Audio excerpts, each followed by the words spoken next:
If you're watching this, it means she found me. Please don't come to this house.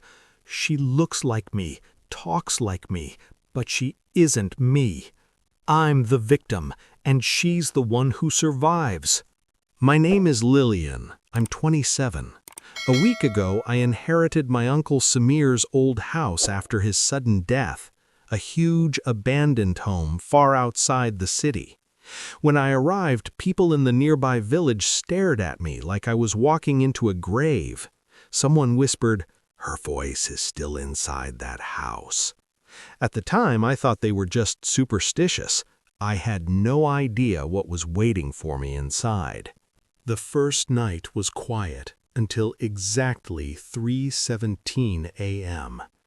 I heard footsteps, slow, dragging, bare feet on old wooden floors. They came from the end of the hallway, stopping right outside my bedroom door. No knock, no breathing, just stillness. 2 whole minutes of silence, and then the footsteps turned and faded away. I opened the door. The hallway was empty, but the wooden floor where the steps had been was warm, as if someone had just been standing there. The next morning, something new was in my room. A small, antique mirror sitting directly in front of my bed. I didn't own it. I didn't bring it. Someone placed it there. When I looked into it, I saw myself, yes, but behind me there was a tall shadow. No face, no shape, just something trying to form. I turned around, nothing. I looked back at the mirror.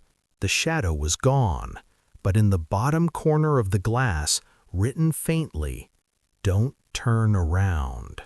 That night was worse. I woke up because something cold brushed my neck, and then I heard it, a whisper, soft, gentle, right next to my ear. "I'm behind you. Don't turn around." But the worst part, it was my voice, my exact voice. I froze. Tears filled my eyes. My breathing stopped.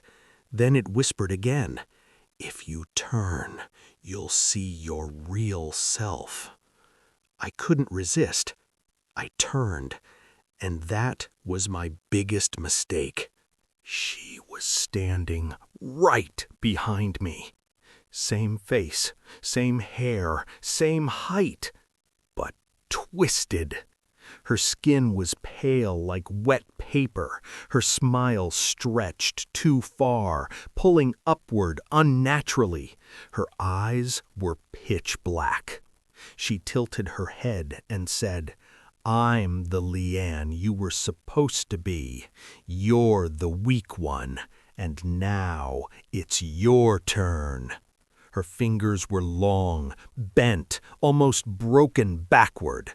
I screamed and ran. She didn't run, she just walked, but somehow she was always close behind me.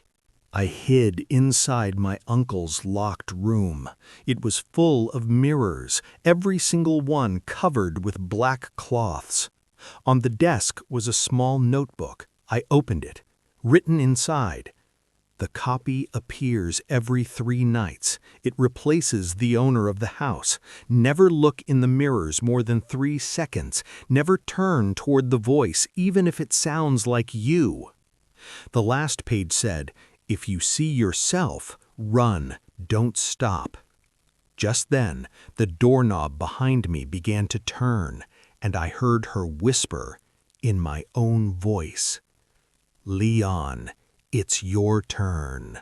I ran through the hallway. Mirrors on both sides showed reflections of her getting closer, closer, closer, even though I could hear her walking slowly behind me. I reached the front door, pulled it open, ran outside. The air was freezing. Everything felt heavier, like something was pressing on my chest. I turned the camera toward the house, and she was standing in the doorway, smiling. She tilted her head the exact same way I do when I'm nervous. If you're seeing this, she's somewhere behind me. I don't know if I'm going to live, but I know now, not every reflection is yours. She's here. She's here. Please, don't. Found you.